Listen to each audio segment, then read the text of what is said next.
So hello, everyone. Welcome to the third roundtable of this workshop.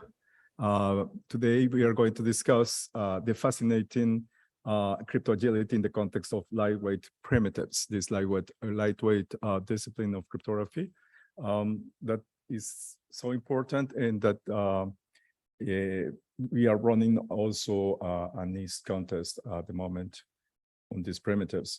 Our distinguished panelists are Guido Bertoni from Security Pattern, Italy, John Diamond from Radboud University, the Netherlands, or Dunkelman from University of Haifa, and Meltem Sonnes Turan from NIST. All our four speakers, panelists, are connected remotely, so we are going to work like that in this roundtable. And I would like to start asking our panelists to introduce themselves. Before that, I want to remind you that questions are very welcome. So if you have any questions, please post them either online or here in the auditorium. So let's start with our panelists. So I will ask Guido, could you please introduce yourself? Hello, everybody. Nice to be here today, even virtually. So my name is Guido Bertoni. I took an engineering degree in the previous millennium from Politecnico di Milano, and then a PhD. After a PhD, I worked for 14 years in ST Microelectronics. I was in charge of an R&D team that was developing cryptographic cores. So most of my work and research was on the implementation of cryptographic algorithms and all the aspect of side channel and fault protection. And 5 years ago, I started my own company, the Security Pattern, and we work in the field of cybersecurity for embedded device and IoT. Thank you. Thank you, Guido. We are going in alphabetical order by last name. So please, John, could you please introduce yourself? Johan Damen. So I did a PhD on crypto, symmetric crypto in the 90s. So that's previous century. And then after my PhD, I went to work for industry for a very long time until 2015.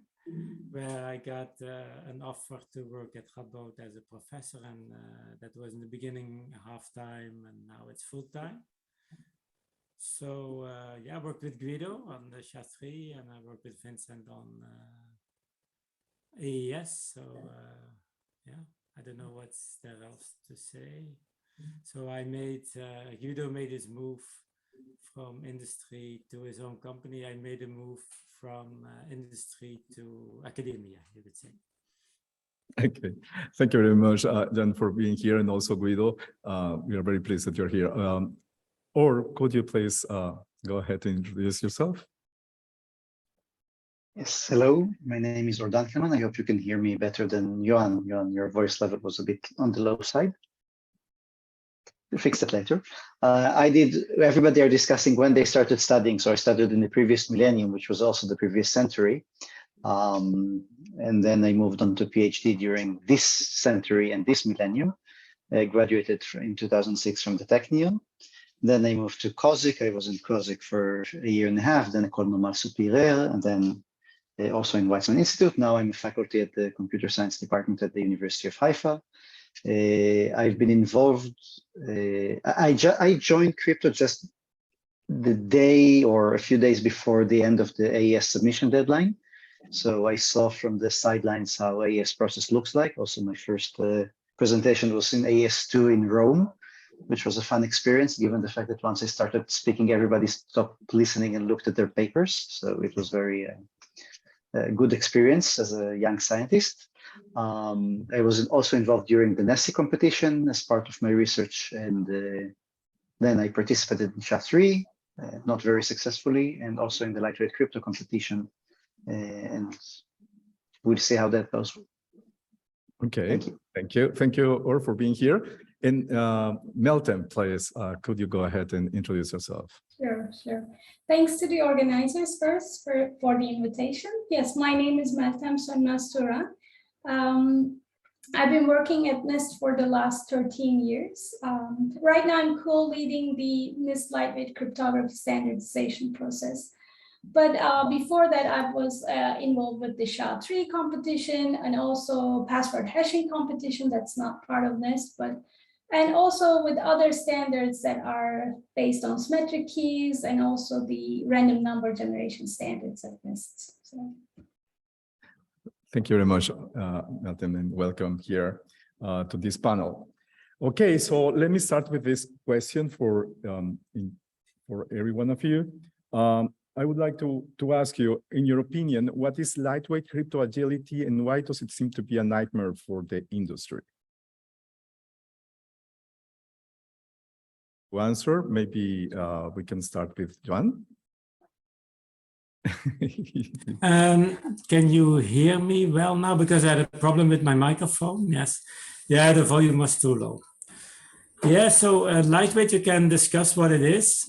I think it's not so clear, but I kind of decided that lightweight for me is like low energy consumption per bit when you do encryption or authentication or authenticator encryption. That's like kind of, I think that's a long-term criterion.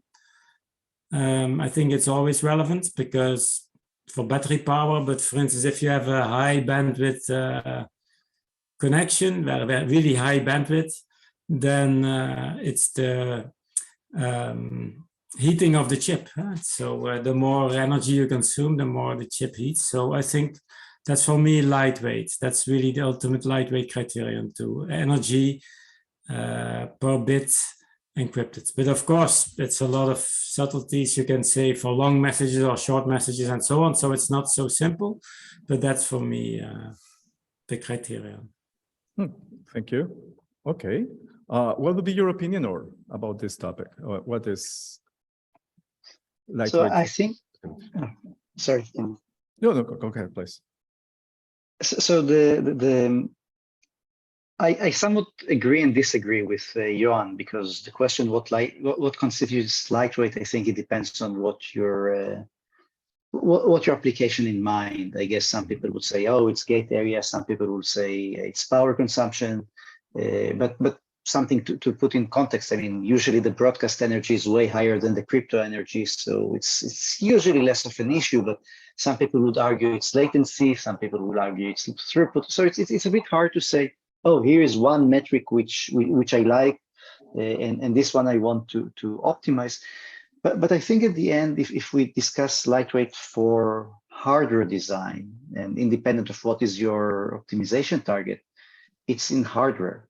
And then it's not like you can just, you asked, the question was about agility in these environments. And we know that changing hardware is hard. I mean, this is not like changing software. So this is why the problem arises, I think. So you say it quite associated to hardware design, or in your opinion? I think it's a huge factor. I mean, also software agility is not as simple as we like to think of that. You know, people are still using MD5, people are still using DS, but look, for example, at the banking industry. They have been discussing the transition from triple DES to AES for the last God knows how many years. They still haven't done the switch because they have a huge pile of hardware running around the world and you have to update all the hardware everywhere. And you can't say that in banking they don't have money or they don't care about security. So there is a problem there. And I think that if we discuss, you know, IoT devices or smart home devices, first of all, many times the company doesn't even have the proficiency. You just buy some SDK from some, you know, Philips or Samsung or something like that. Sorry, it's no longer Philips, it's NXP, right? You call it NXP when it's IoT devices, but you buy something from NXP or from Samsung or some company, and you know you have no idea what's going on. And we see this, for example, if you look at our neighbors at SCADA systems, you know, all SCADA systems which were designed in the 80s, they're still running around. Your car is protected by security protocols from the 80s. How happy are you now, right? Yes. Okay. Thank you very much. Meltem, do you have something to say about this? Yeah. So I think crypto agility in lightweight crypto is not very different from conventional crypto. We still have the same problems in conventional crypto as well. I agree with Orr here. The targets mostly is on hardware implementation, so it makes it a lot harder to change.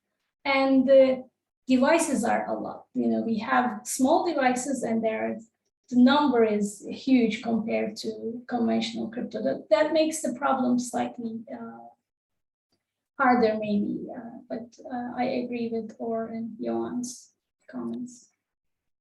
Okay, thank you, Meltem. Guido, what about your opinion, you as an hardware designer expert? What's your... Yes. Yeah, I think that the big problem is that changing is a cost. So just if you want to build something, you would like to minimize the cost. And if you have to start designing a device and thinking that the hardware part, so the cryptographic algorithm should change, then you have to forecast in advance and maybe put 2 or 3 different algorithms inside, which is quite a nightmare. And then let's say you try to minimize this cost. And so as Orr was saying, we still have a very good example of the MD5 and SHA-1, so that even if it was really badly broken, it took a very long time to get rid of these algorithms. And sometimes it's not only changing the hardware. So all the process of changing an algorithm requires some time, requires testing, and be extremely sure that when you change that algorithm, everything will work perfectly. And so it's like just a building block that you put at the basement of a building, and once you have stuck many things on top of it, nobody wants to go in the basement and substitute that block, because the risk that everything will collapse is very high. So this is, I think, the industry drama about the agility. So that it's a very nice word, but especially in the field of hardware, you want to minimize the cost, and you would like to have only one algorithm, and hopefully that's it. Right. And let me ask you this question, Guido. The reconfigurability property of FPGAs can help for getting agility in your experience in the industry, or not really? Yeah, yes and no. So if, as also Orr was saying, if I think at lightweight, the first thing that I think is really hardware and really low-cost hardware. And let's say if you take low-end devices like small sensors, RFID tags, smart cards, so they don't embed the FPGAs, because FPGAs has a higher cost in hardware, because the reconfigurability of FPGAs really require a larger silicon area, because you have to put more resources. So FPGAs are used in a niche environment if you compare to the use of microcontroller, microprocessor, and so on. So they are really cool device. You can do a lot of things, but this is not what you find in your smartwatch, in your smartphone, and so on. Because once you start to have very large volumes, if you do a dedicated hardware, then the cost with the scale of the volume becomes smaller compared to an FPGA. Right, and probably you will be giving up the lightweight property, right? Because FPGAs are kind of heavy, maybe? Yeah. Okay. Thank you very much to all of you. So I have another question. For me, it's kind of striking, considering the two roundtables, the two previous roundtables. We saw that the post-quantum schemes in the post-quantum competition are backed up by the industry, like Google, IBM, Microsoft Research, etc. I have this impression that in the NIST contest, in the NIST competition for lightweight crypto, is mostly an academic effort. Am I with a good impression? Could you please comment on this? Maybe we could start with Meltem. Yeah, so true and false. So I kind of agree that there is a lot of backup, support from the crypto community, especially since right after the announcement of design of AES, people started to people kept on designing new block ciphers, new stream ciphers, and there was always this challenge of can we make it more efficient, and also we had some new features that the industry wanted, like maybe we want something nonce misuse, we want something related to key security, maybe we want hashing and AEAD together, like combined functionality. Or the industry asked for, okay, we have AES, but can we also have some inherent side channel resistance, or maybe more suitability for these constrained environments. Like that's where the lightweight crypto comes in. So to understand, so we were of course following up with the research results because they were more accessible to us. But at the same time, in the beginning of, once we started talking about, okay, do we need lightweight crypto? We organized 2 workshops, one in 2015, one in 2016, before we announced this competition-like process. And then we had companies reaching us to us saying, oh, we actually want more efficient algorithms. AES does not necessarily fit our purposes. This was mostly for the RFID tags, the implementations that use RFID tags. But we had some industry comments on healthcare devices and also for vehicle communications. But of course, this was like 5 years ago, and a lot of changed in the field since then. Mm-hmm. Yeah, I agree that most of the drive was from the research community that we could do better, and there are solutions, and especially for right after the announcement of SHA-3. So, okay, we have these new sponge construction, we can have AAD and hashing in the same, based on the same primitive. So that kind of drive and helped us to believe that we can actually do better as a community than AES GCM plus SHA-2 together for applications. Right. So you see a different dynamic compared with a post-quantum competition in that sense. Is that true? That the impression that I got? That I mean, there's no clear threat, right? So we have an unknown threat in post-quantum that, okay, an algorithm, something will happen and we're going to have quantum computer and then all crypto is broken. So it's not going to be like that. We just wanted to make sure that, okay, in the field, we are aware of some devices, some microcontrollers that cannot implement AES GCM plus F hashing if they want, if the application needs it.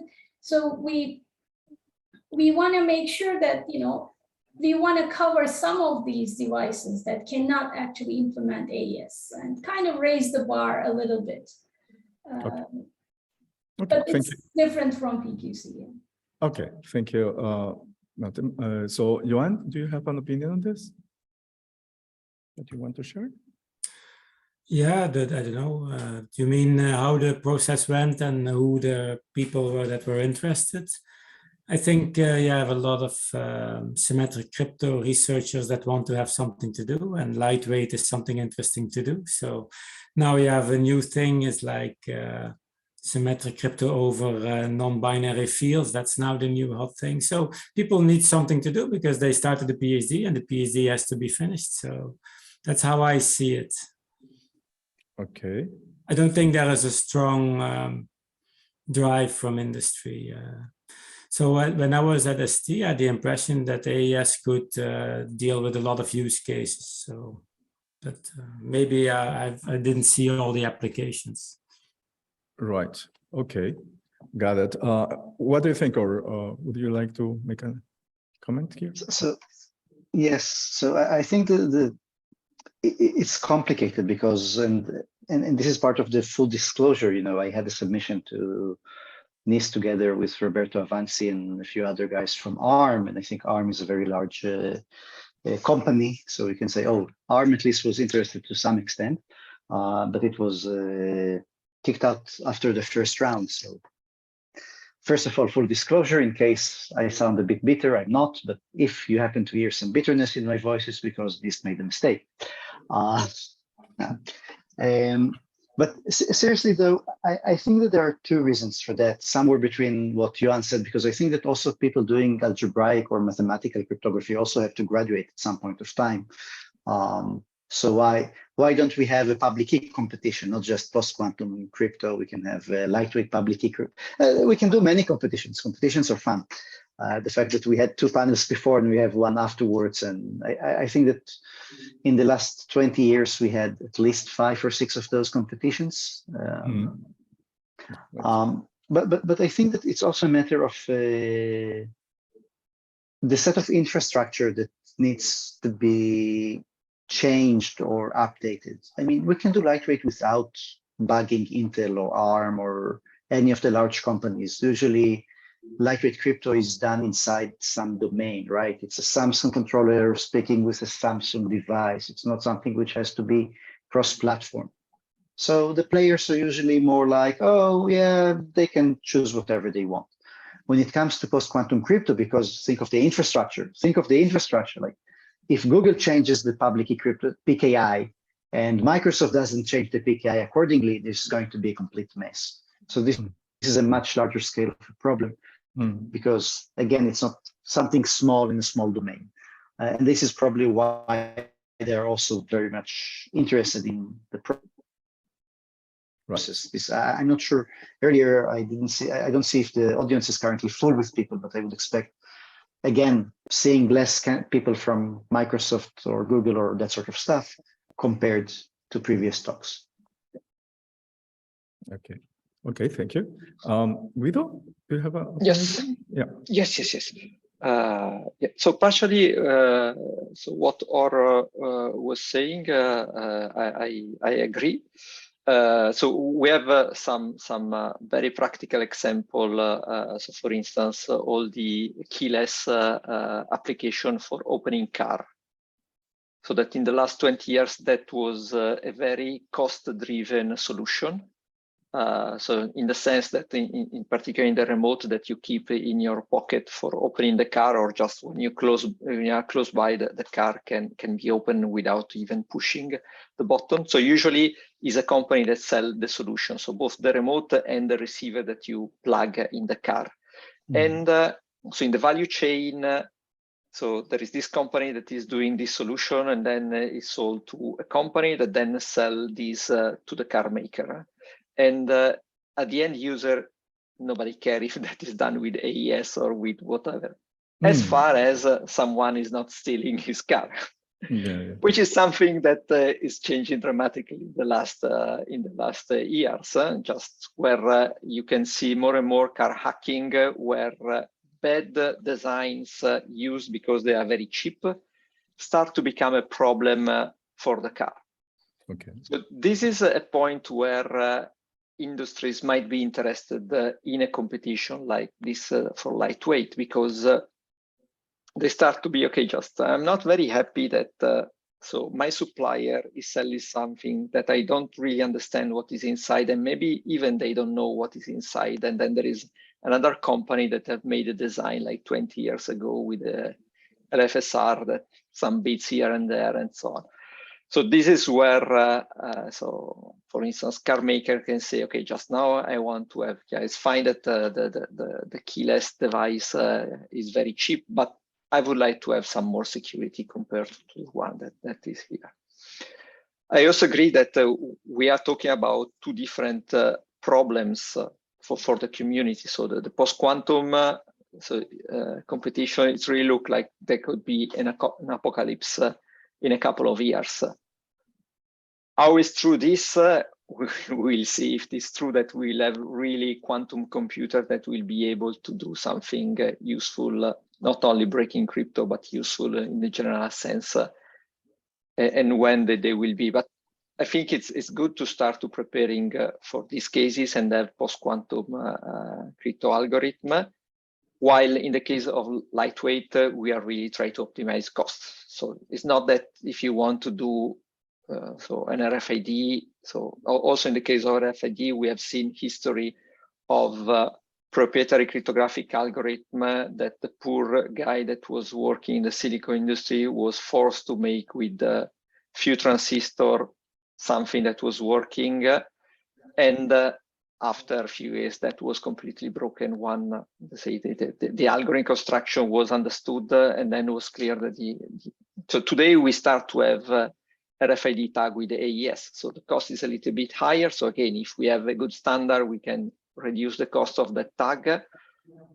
But it's not a problem that you can compare with, let's say, ECC is broken by a quantum computer or RSA is factored by a quantum computer. So it's really... That's a good point. Fair enough. Okay, thank you very much. With this, we have completed the first stage of this roundtable where, thanks to our panelists, we have set up, I think, very nicely what is the problem, what is lightweight crypto agility. I will now move to another phase where I will ask you more targeted questions to each one of you. But of course, anyone can have a second opinion, and I would like to have that so that we can have a nice academic debate here. So my first question, I would like to ask first Melton. Melton, what's your opinion about NIST lightweight standardization process? Do you think that it has achieved its main goals? How is it going? What would be your opinion? Your super expert opinion about it. Okay, so we started this process, not the competition, but before discussing in 2015. So it's been 7 years, right?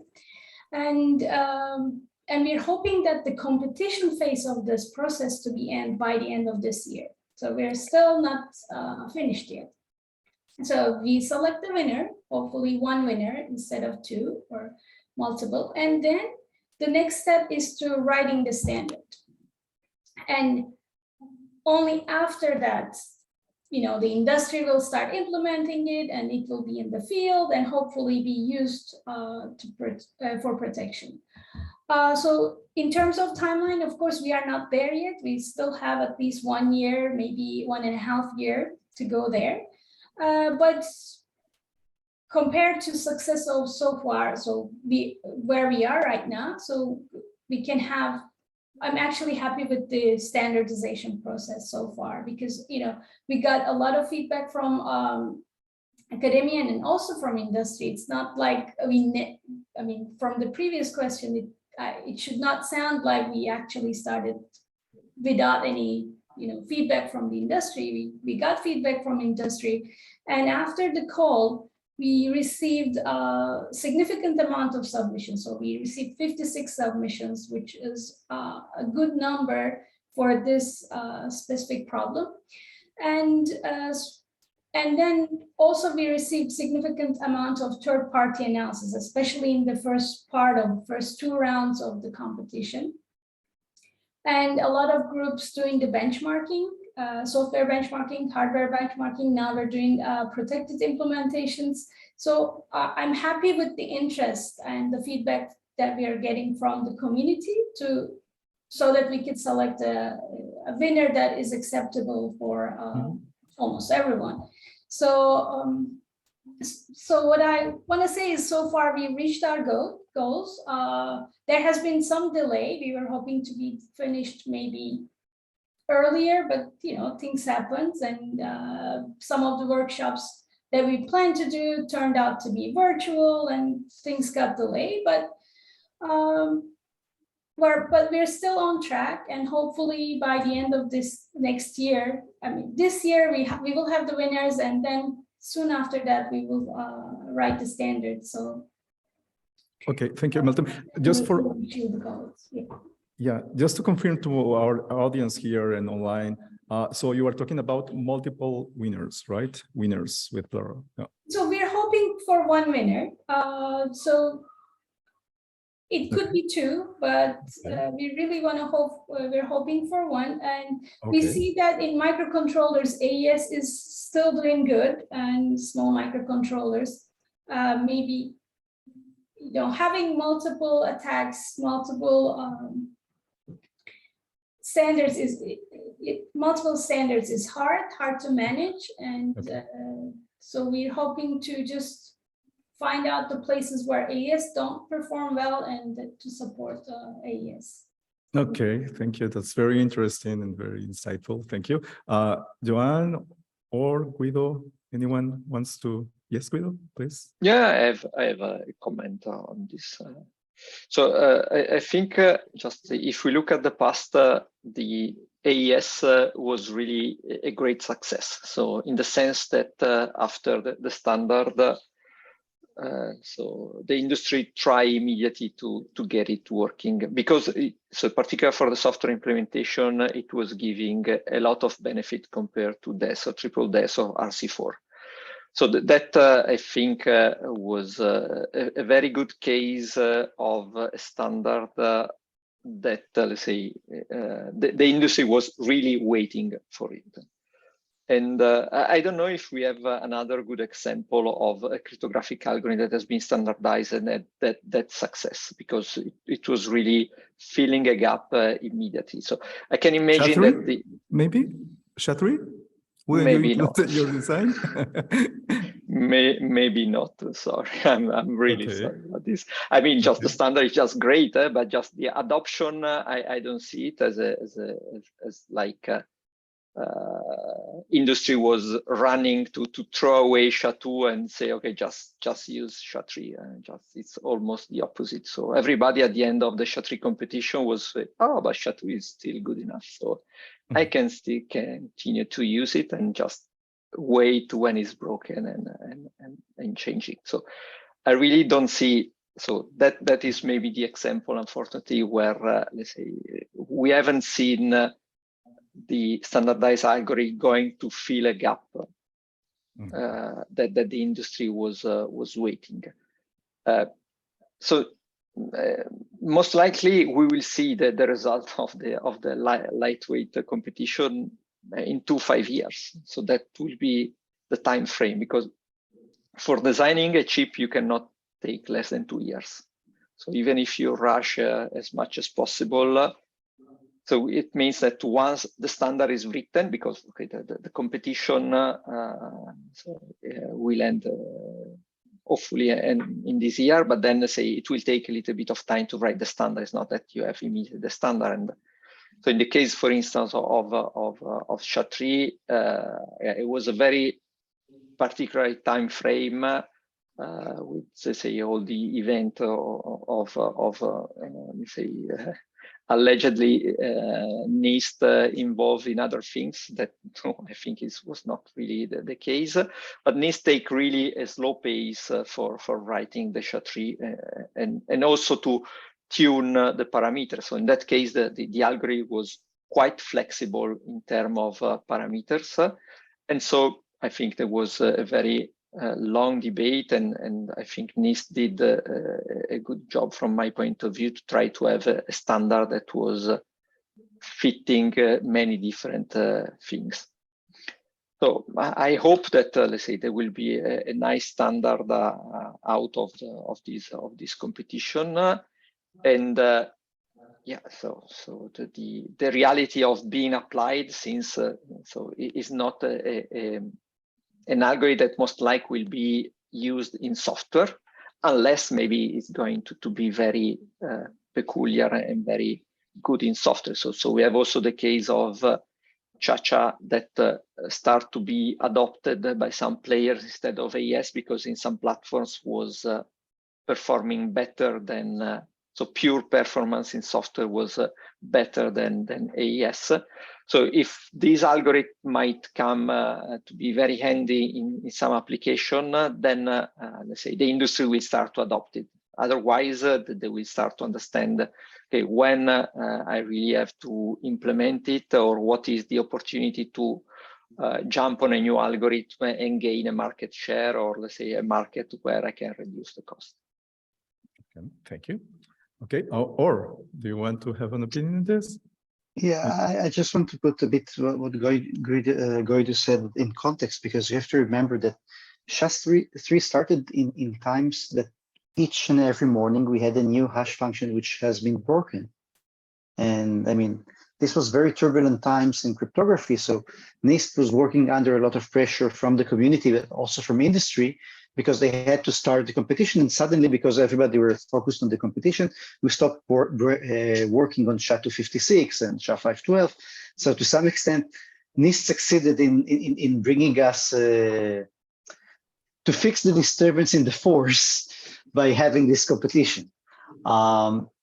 Now, another thing is that one of the reasons, Guido, I don't know if you guys remember that when NIST came to standardize SHA-3, they at some point started saying, oh, let's tweak the parameters to some extent, if you remember the story.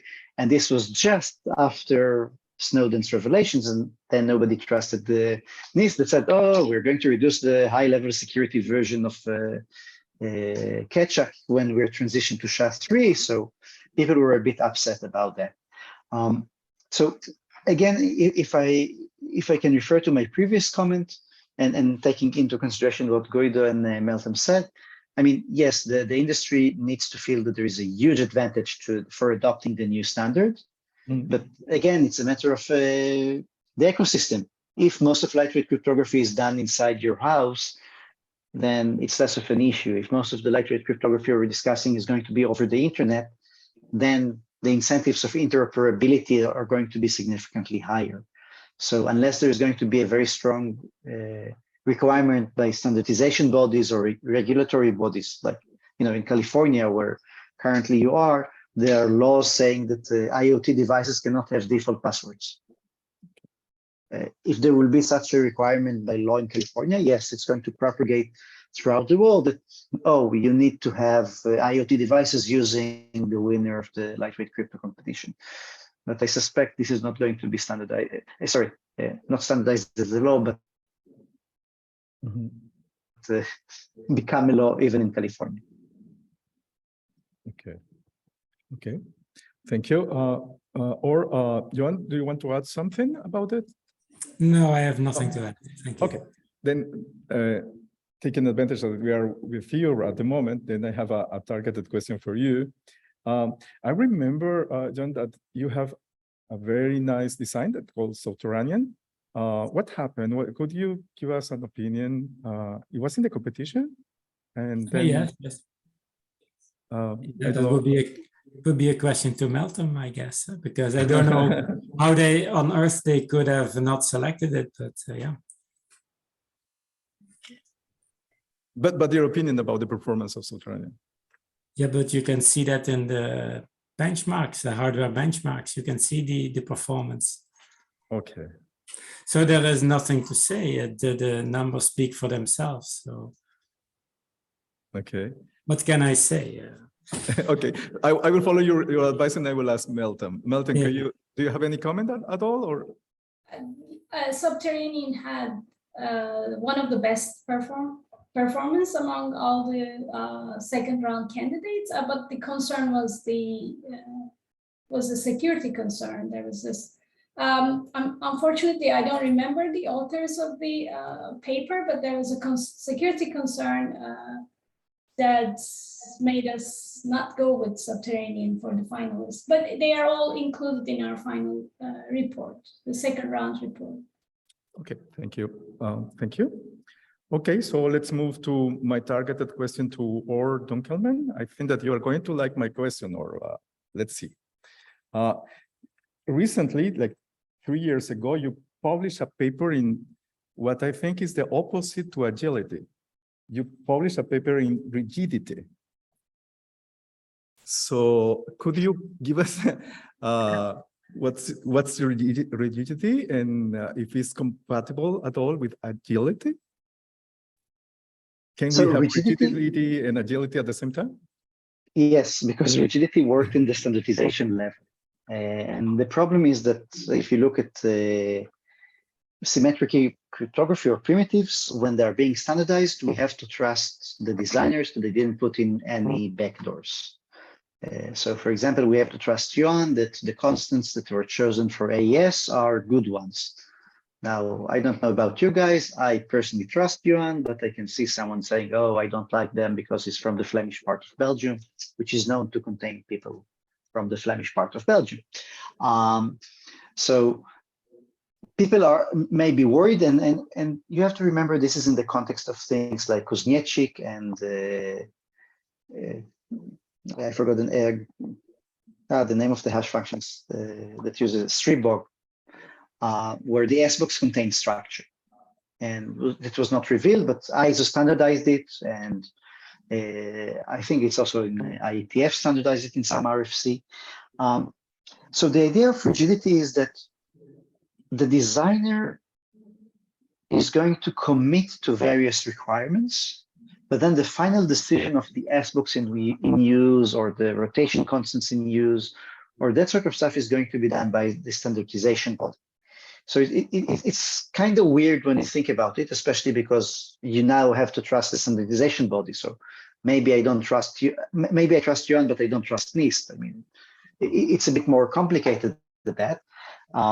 But it shifts the trust slightly different. It distributes the trust. Now, Yuan can say, okay, I'm designing something with a backdoor, and I'm sorry that I'm picking on Yuan. I'm going to move to Guido. Guido might say, okay, I can pick on you, okay.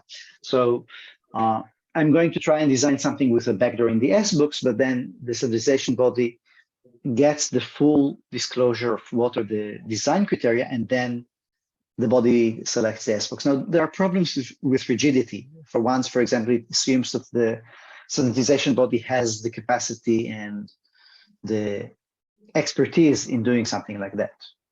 Another problem is that, as I said, you have to trust the standardization body. But on the other hand, there is sort of like two bodies that you have to trust, and you have reduced trust in each of them. You don't need to have full trust in both of them. And if the designer is doing something which is good, then in theory, we should have sort of like an assurance, think of the sponge functions. Plug in any good permutation, it's supposed to give you a good primitive, right?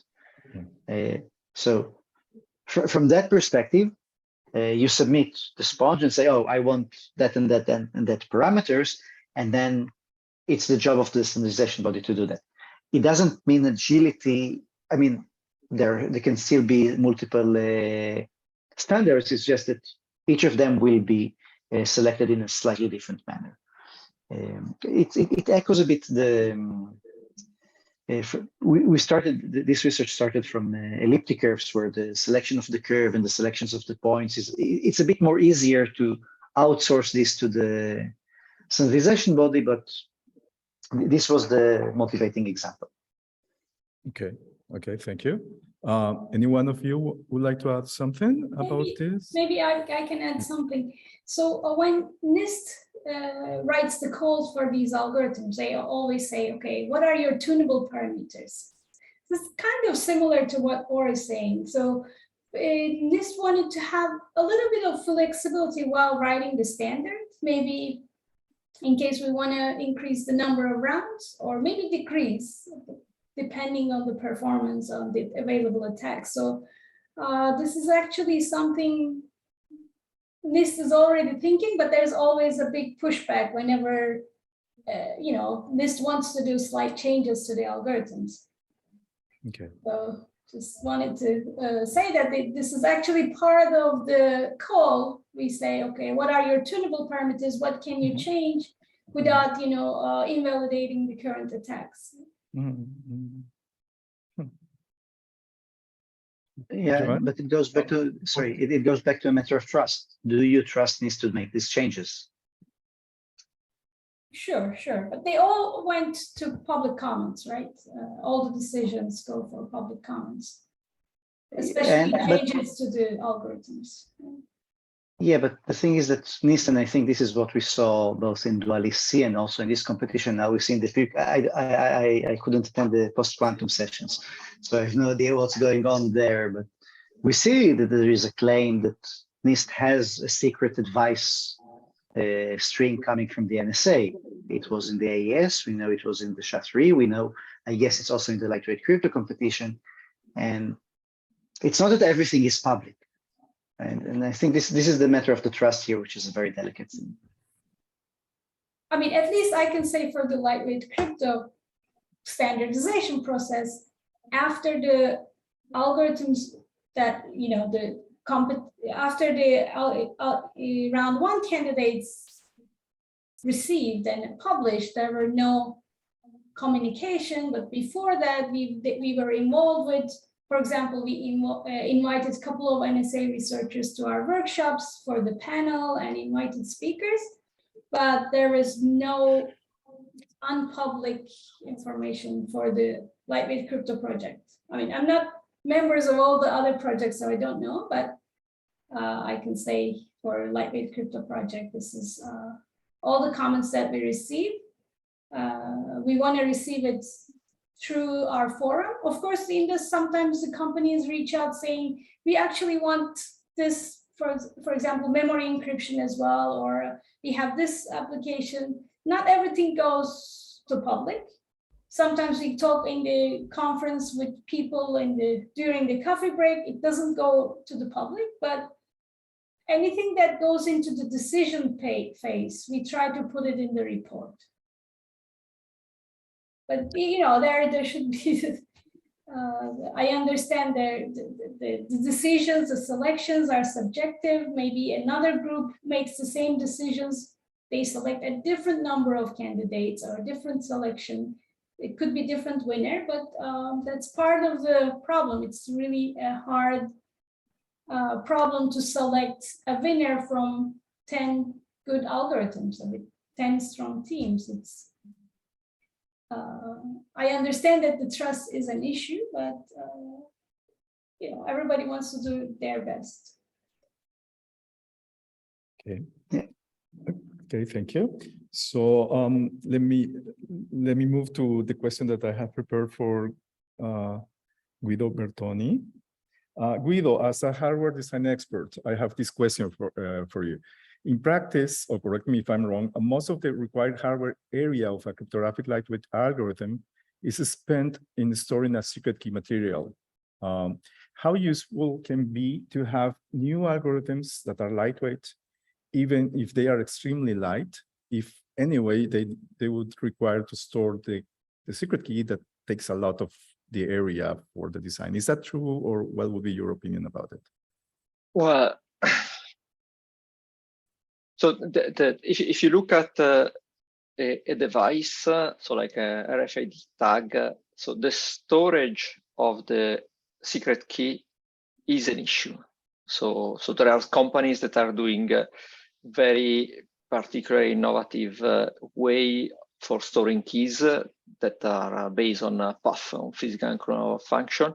But if you don't use this, then you need to have very dedicated memory cell that are non-volatile, so that you write once the key and the key will be there for a very long time. And you want some security on it, so that with microscope, you don't go and read 0101 where there is a key and so on. So that type of cells are quite big, but it's a fixed cost. If you want to store the key, you have to store the key. This is not something. So sometimes if you look at an RFID tag, indeed, say, is not that 90% of the silicon area is the cryptographic algorithm.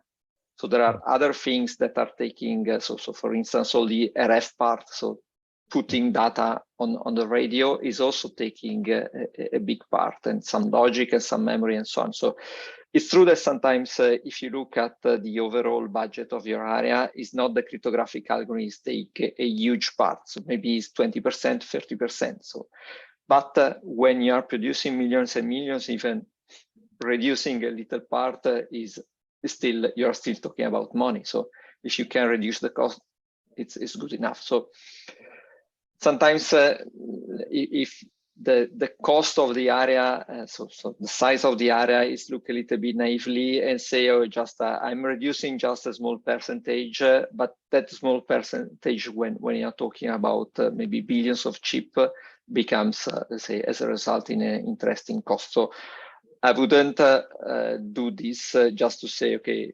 maybe we should standardize a better way of storing keys in silicon. So that is really, I think, is the business of the industry, and everyone find the best way to produce this cell, while, let's say, the cryptographic algorithm should be, let's say, as small as possible, still with a reasonable security. Okay, Okay, fair enough. Thank you very much. So, a comment to my audience, don't be shy. If you have questions, please, by all means, ask questions. Otherwise, I have plenty of questions and I won't give you the chance to ask yours. I actually have a question about the sponge design. Can we say that a sponge is post-quantum? Does it, how would you consider that to design a sponge that is post-quantum, or are they naturally post-quantum? What would be your opinion, for instance, Johan? Yeah, what do you mean by post? Is a block cipher more post-quantum than a sponge? So there is this controversy between these two models. So Q1 and Q2, I think they're called. So in Q1, you implement your crypto algorithm on a classical computer, so a smart card or a laptop or a phone, and the attacker has a quantum computer. And you can do Grover, for instance. In Q2, the crypto algorithm is also implemented on a quantum computer, and you can do all kinds of stuff like making queries in superposition and so on. And I believe that I don't know much about the quantum cryptography, quantum cryptanalysis, but I believe that this Simon algorithm, it can break a sponge. Probably that's the source of this confusion. But as long as you implement your crypto algorithm on a classical computer, then there is no advantage that block ciphers have with respect to sponges. So if you look at, for instance, I worked out an example here. So in Zodiac, for instance, that's a competitor in the NIST lightweight competition. You have, it supports a key length up to 192 bits. And if you look at what the adversary can get in a generic sense, there is a part of the state that is hidden that is 192 bits. And so you can say, okay, 192 bits. What people typically say is then you get 96 bits of quantum security. But if you really take a closer look at it, so let's consider 128-bit AES. What kind of security offers that? So you have to actually, to use Grover, you have to do about 2 to the power 64 iterations of a certain function. 2 to the power of? 2 to the power 64. So for 128-bit AES. So let's say one iteration takes a picosecond. That would be a very powerful quantum computer, I would say. Then you can do 2 to the power 40 iterations per second. So you can find the key in 2 to the power 24 seconds, because you can do 2 to the power 64 iterations and 2 to the power 24 seconds. And that's about half a year. So a single quantum computer needs to run half a year. So that's quite expensive. And that's 128 bits of security that's supposedly reduced to 64 bits. But if you take 192, that's actually 500 million or 2 billion factor 4 billion more secure. Now you can parallelize it, but the gain is not so much. So you have to actually, to win this factor 500 million, you have to parallelize it 2 to the power 64 times. So you need to occupy 2 to the power 64 quantum computers during half a year to break it. And that's basically not better than you could do classically. So you can say that even in the NIST lightweight competition, there are algorithms that are practically quantum cryptanalysis resistant. Thank you very much, Johan. Just if you are wondering here in the audience, we didn't prepare this question with Johan in advance. He has all these numbers in front of him. No. I got a draft question about what is the quantum security of crypto algorithms. I must be honest, because I could not prepare that. I could not make this up on the spot. Huh? Yeah. Thank you, Johan. Someone wants to add a comment, maybe, or about it? No. Okay. Well, Let's have this discussion over a beer in the break, because the question about I don't think there's controversy about whether it's Q1 or Q2. There are just two different models, like adaptive chosen plain text versus chosen. So, and kudos to Johan for remembering the constants by heart. Yeah, I know. Impressive. I wrote it down. So I have a question that I think is a question that is very common. AES 128 versus AES 256. What's your opinion? Should we, or AES 192? Should we move, or are we fine with 128 bits? What do you say? Or well, I mean, for the higher security, whenever you have the performance penalty or the efficiency penalty acceptable. So, but you know, if you can't do AES 256 because of performance or efficiency, then don't do it. okay, Guido, you like AES 128 as is? But just honestly, just say from a pure taste, the key schedule of 128 is very nice. The other two are not really, just especially if you have to design in a hardware. The key schedule of AES 192 is something that you remember for a very long time, because have it working right is quite challenging. And yeah, but yeah, there are some cases where let's say customer really wants 256, and AES 256 today in not in the case of lightweight, but let's say if you have a commercial PC, you just don't see it. And so also with the dedicated instruction that you have in ARM, in Intel, and so on, are just peanuts almost. Okay, Milton, the NIST has any direction about AES 128, 256? So NIST PQC, of course, this is part of the PQC problem. And then there was a frequently asked question in the website saying, to protect the threat for quantum computers, should we double the key sizes of AES? Okay, we have the Grover algorithm that quadratically reduction on the security. So maybe since we have AES 256 on hand available, why don't we immediately transfer to, move to AES 256? And that is one option. But at this point, I think NIST does not really push for this because of some of the limitations of the Grover's algorithm, mainly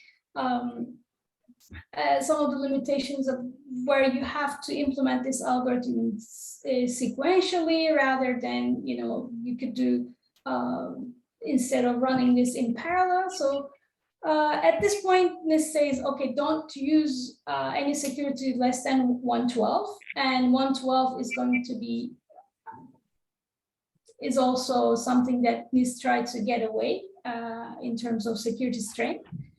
And so current applications can continue using AES 128, 192, or 256 at this point. But I think this is, as we see more improvements over symmetric key algorithms with quantum security, NIST might say that, okay, maybe it's time to switch.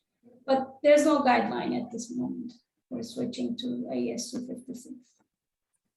Okay, thank you very much. So I think that we have arrived to the end of this round table. It has been very instructive. I have learned a lot from you guys, so thank you very much. Let's give them an applause to our panelists. And as always, it's a pleasure to talk to you. Take care. Or go to bed. Come on, it's Saturday night. Huh? It's good Bye night. bye. Good night. Thank you. Bye bye. Bye bye. Thanks. Thank you.